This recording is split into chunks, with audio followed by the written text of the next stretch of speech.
Gods are supposed to be absolute, unchanging, unwavering, omnipotent. But what happens when a god is built on deception? And even more disturbingly, that deception extends to itself.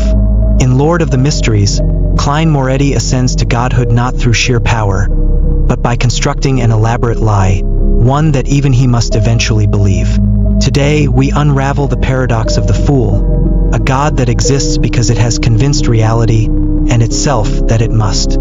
Klein's journey starts not with grand ambition, but with survival. Yet from the moment he discovers the gray fog, he begins an unconscious process of shaping an identity greater than himself. When he assumes the title of the fool, it is just that, a title, an alias, a mask. But what starts as an act of deception becomes something far more profound. The members of the Tarot Club revere the fool, unknowingly feeding into his divinity before it ever truly exists.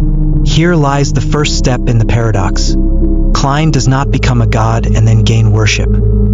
He gains worship first, and only then does godhood become inevitable. This ties into one of the novel's most fascinating themes, divinity as a construct of belief. In many mythologies, gods are sustained by faith. But in Lord of the Mysteries, it goes even deeper. The rules of reality are malleable, shaped by history, perception, and recognition. Klein understands this and, step by step, ensures that the fool is not merely acknowledged, but remembered. Once an idea is deeply rooted in history, it stops being questioned. The world begins to treat the fool as real, and thus, he becomes real. But here's where things take a darker turn. If divinity in this world is built on recognition, then what happens when the god in question is not even certain of itself?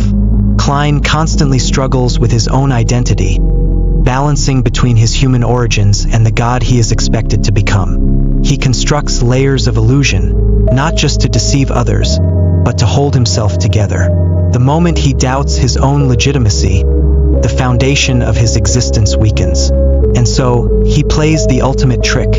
He becomes a god by convincing himself he already was one. In a world where lies can shape reality, is there even a difference between deception and truth?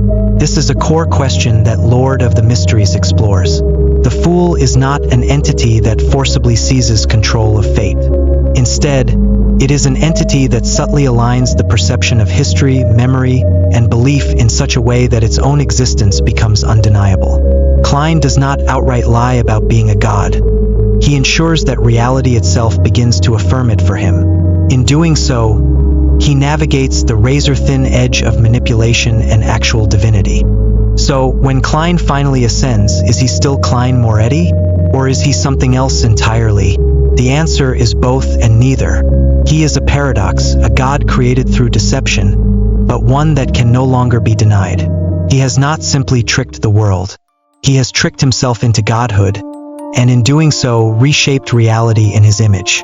His apotheosis is not an act of conquest, but an act of absolute conviction. By the end, Klein is no longer pretending to be the fool. He is the fool because there is no longer any alternative. Klein Moretti's transformation into the fool is one of the most fascinating explorations of identity in modern fiction. It challenges the very nature of truth, belief, and self-perception.